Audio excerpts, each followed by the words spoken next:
Hi guys, I'm back again with another reaction video, and today we are reacting to the war that changed the English language.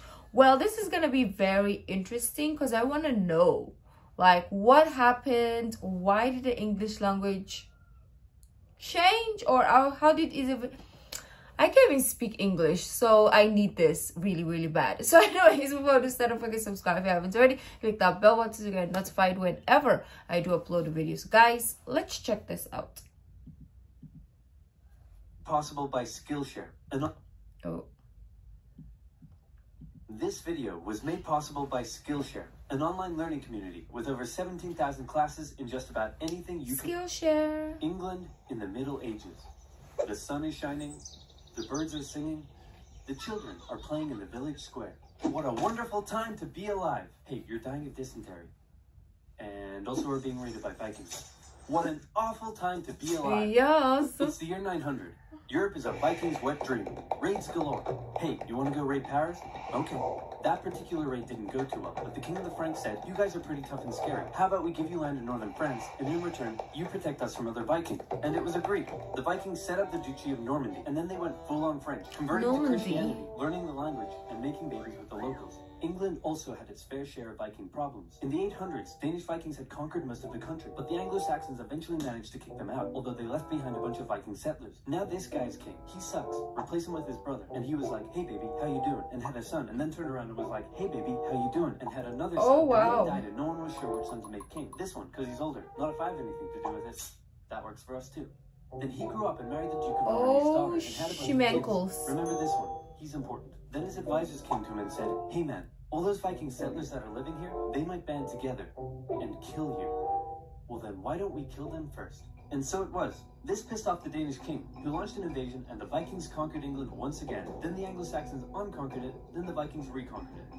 The king's family had to go into exile, including Edward. Remember him? He went to Normandy where he lived for 30 years. He and his brother Alfred tried to return to England to retake the throne from the Vikings, but they were betrayed by the Earl of Wessex, who said, hey friend, I'll take you to London where all the nobles are waiting to make you king. No. Oh no, look out, red hot poker in the eyes. I can't see. And thus you can't be king. Edward then escaped back to Normandy. Oh wow. Came and went, one finally died without an heir, and Edward was called back to England where he became king. And that's where our story begins. The Battle of Hastings. Here's the thing about becoming a king in the Middle Ages. Often your entire country won't support you at first. You can be vulnerable to rebellions, and it's up to you to take control. Fortunately for Edward, there was already a super powerful guy who had a lot of control over England, and if Edward could get his support, then England would be his. Who is this guy? Oh, piss, it's the guy who gave my brother the red hot poker in the eyes. After an awkward moment where Edward exiled Godwin from the country, he eventually had to give in and let him keep his earldom, possibly after Godwin gave him a bunch of gold and said he was very sorry. King Edward also married Godwin's daughter. Then Godwin died, and his massive fortune was passed down to his sons, who all became earls. In particular, this one became the new Earl of Wessex. Harold Godwinson was now King Edward's brother-in-law. He was a close advisor to the king, a brave warrior who had proven himself in battle against the Welsh, and in many ways he was almost like a co-king. Edward got old and he's on his deathbed. Possibly for religious reasons, or maybe because he wasn't happy about having to marry her, he didn't boink his wife, and as a result has no kids, meaning there's no obvious heir to the throne, meaning I'm gonna be king. He does have a grandnephew, it could be him. No, let's go with me. Just one problem. I mentioned that Edward's mother was a Norman. Edward grew up in Normandy, and he had a lot of Norman friends. The current Duke of Normandy was William the Bastard. Why was he called the Bastard? One day, his father was sneaking out of his castle when his advisors said, where are you going? To the tanner's shop? Why? To get a tan. That was a lie. Firstly, because tanners give you leather, not tans. And secondly, because he was really going to see the tanner's dog. I thought he was going to like a tanning shop. I mean, why would they have a tanning shop back in the days? Like, it wasn't until recent, right? To another, and out comes baby William, born out of wedlock. Thus, an absolute bastard. His father died when William was 7 or 8, and he became the new Duke. He spent most of his childhood narrowly avoiding assassination, which probably turned him into the big balls tough guy he's remembered as today. In 1051, the town of Alençon, I need to see that, which probably turned him into the big balls tough guy he's remembered as today. In 1051, the town of Alençon tried to rebel against him, and the townspeople beat on dead animal skins as an insult to his commoner mother. William was furious, and he responded by, well, let's just say it wasn't pretty. That's the kind of guy we're dealing with here. William and Edward were good friends, and Edward allegedly promised that William could have the English throne after him. A decade later, Harold Godwinson even visited William and pledged an oath to him over holy relics, promising that William could be the next king of England. Although it's possible Harold only did it because William was holding his family hostage. So when William heard that the king was on his deathbed, he said, "Hooray, I'm going to be king." So now you have two extremely powerful men who both think they're about to become the next king. But wait. About to become... Wait, so they thought, so who was it then? We're gonna get introduced to him, I guess. Two extremely powerful men who both think they're about to become the next king. But wait. This guy is the King of Norway. He spent most of his life as a warrior for hire, fighting for whoever would give him the most gold. You name a place, he probably fought a war there. Poland? Yep. Estonia? Yep. Against pirates in the Mediterranean? Yep. The Holy Lands? Sicily? Yep. And Bulgaria? Yep. He got crazy rich off the back of it and was swimming in gold. Then he returned home and became king. One of the previous Norwegian kings had made an agreement with one of England's Viking kings, saying that when that Viking king died, the King of Norway would get the English throne. Hardrada felt that because of this agreement, he was now entitled to the English throne. He was also eager to go on one last big conquest that would turn him. I love that the Northern Lights is just at the back. On his deathbed, he thought, "I'm going to invade England, and then I'm going to be king." So now we have three extremely powerful men who all think they're about to become the next king of England, and that means somebody's probably about to get hurt. Back in England, Harold Godwinson is watching over the dying king, Edward. Suddenly, he comes out with a shocking announcement. "Hey, everyone, gather in. That's it. Come closer. Don't be shy." Okay, so I've got bad news. The king is dead. I know, very sad. But good news. He said that I should be the next king. So why didn't they have any sort of like agreement with the king? Like, if this man wanted to be the king, he should have drafted like something to prove that he literally signed here. Hooray for me. And oh yeah, he said that if he once told anyone else they could be king, that he doesn't like them anymore and they should just stay in Normandy. And also he said that no one should ask any further questions. Yeah, right. Okay, good talk. Go do whatever it is you do.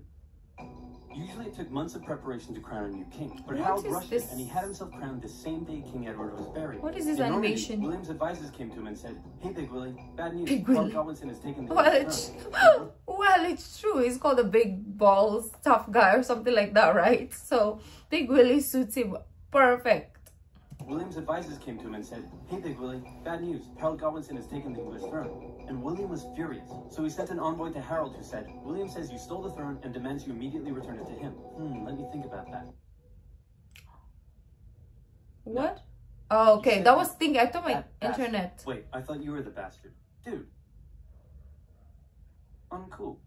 William immediately began gathering his armies together and preparing for yeah, he is the bastard.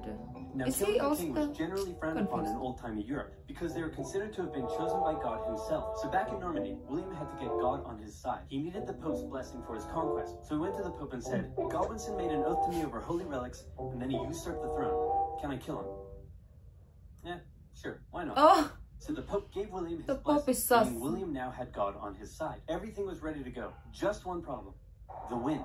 It was blowing the wrong way, and William had to wait with his army in Normandy, while Godwinson waited with his army in the south of England. They waited, and waited, and waited. And he never William stopped. said screw it and sailed for England and got shipwrecked because the wind was blowing the wrong way. Did he They survive? decided to keep on waiting. They waited for 2 months and the wind never changed. Eventually Godwinson got bored and also ran out of food for his soldiers, so he sent them all home and he returned to London. The south coast was undefended and all William could do was keep waiting. While the northerly wind kept William in Normandy, it was carrying Hardrada and his Viking army to England. Yeah. Hardrada landed near the old Viking city of York and defeated a regional army led by the Northern Earls, and York surrendered. When Godwinson heard about this, he must have been pretty upset. He had just disbanded his army, and now he had to gather them all together again and march all the way north. He made the exhausting journey in just 4 days, which is crazy quick, and he caught the Vikings off guard and unprepared for battle. The two armies stood on either side of the river Derwent.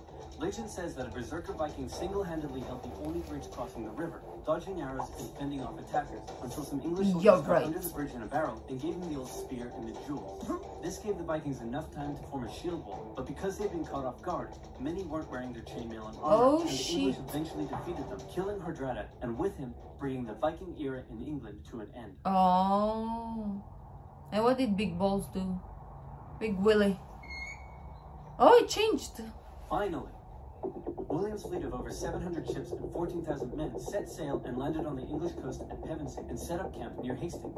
And Harold was still all the way in York. His exhausted army had to march all the way south just to battle with the Vikings. Harold made it to London and considered just staying there waiting for William to come to him. But William forced Harold's hand by burning down a bunch of villages. Harold's army set out and met William's on the 14th of October, 1066. So I'm guessing Bastard, sorry for that word, won because of the crest.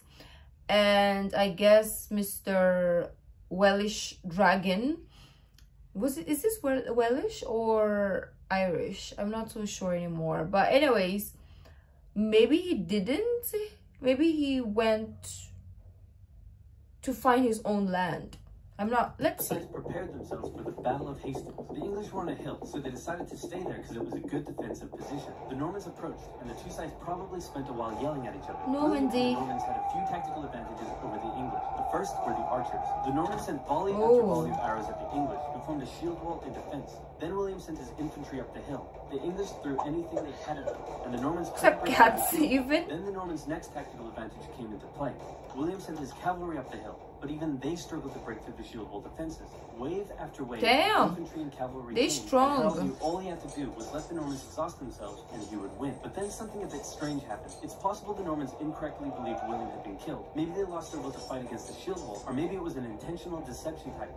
But suddenly, the Norman forces turned and ran away from the English. Believing they had won, the English broke their shield wall and chased down the retreating Normans, who then turned around, encircled the English troops, and cut them down. In the chaotic fighting that followed, Harold Godwinson was killed, the most popular theory being that he took an arrow in the eye. The English were defeated, and William had won. He was no more just a bastard. Now, he was a conqueror. At first, the English nobles were reluctant to make him king, but William burned down a few more villages, and the nobles eventually gave in and offered him the crown. As he was coronated, the local villagers in Westminster let out a cheer of support, but William thought it was a riot, so he burned down the village. William then had to go on a long and costly campaign of quelling rebellions and burning down villages all over England. Because that is the English went through a massive crest right now too, right? The lions. Nobles were replaced with Normans. They built castles and grand cathedrals, but one of the most interesting changes occurred within the English language. The Normans brought their dialect of French to England, and it merged with Old English in ways we still live with today. First of all, the Normans were obviously the ones in power, so words related to power like government, judge, castle, and crown come from the Normans. Words that are considered posher or more refined are usually the Norman ones. At first, the Anglo-Saxons probably weren't that friendly to the Normans, while the Normans likely weren't that amiable towards the Anglo-Saxons.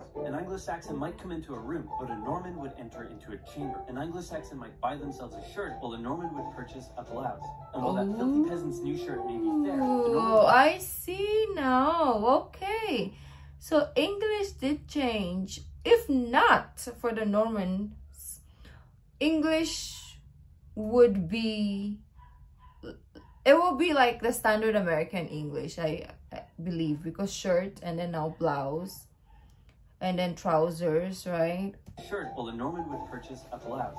And while that filthy peasant's new shirt may be fair, the Norman blouse is absolutely beautiful. The Normans actually considered some Anglo-Saxon words so crude that I can't even say them on YouTube. But there's more. Ask an Anglo-Saxon what job he does, and he might respond with some low-level trade, such as a baker, a miller, or a shoemaker. But a Norman has a skilled trade, like a painter, a tailor, or a merchant. The Anglo-Saxon farmers working in the fields owned many calves, pigs, and sheep, but once they were served up in a Norman banquet, they became beef, pork, and mutton. And written English changed too. Since many Anglo-Saxons couldn't write, the written language was romanticized. Your annoying friend that says cool whip might just be speaking an old English dialect, because the Anglo-Saxons originally wrote it when, where, and what, but the Normans swapped the W and H around, and the long English A vowel sounded more like an O to the Normans, so you can think then that you live in a home, not a ham. A ham. I live in a ham. William, the man couldn't read or write, not in French, not in English, not in anything. Well, what if I told you there was a place where you could learn French, English, Skillshare. And not just that, pick up a musical instrument, learn to code games and apps, animation, photography, is this and film, done though? All taught by genuine experts in classes in arts, business, technology, and more. Oh, okay. This was a very interesting one. I feel like I enjoyed this the most out of all the reactions we've done thus far. I know, right? I picked up some English whilst I was doing this reaction as well. But yeah, this was very interesting as per usual, because oversimplified just really simplifies things and makes it interesting in a very like toddler understanding, you know, for people like me who don't want to sit there and listen or read too long ASS boring history. Actually, it's not boring, but sometimes it does get boring, right? But in this simplified format, really like straight to the point, and also a lot of comedic factor to keep us all interested. That's why I really enjoy reacting to this. Now we have a little bit of like information of how the Battle of Hastings occurred. I always hear the Battle of Hastings, but I never knew what happened or why it took place. Now we have a little bit of knowledge on that, and also a little bit of knowledge also on the English language, how it's changed, right? So anyways, if you like this video, don't forget to give this video a thumbs up, subscribe if you haven't already. I'll see you in the next video. Bye.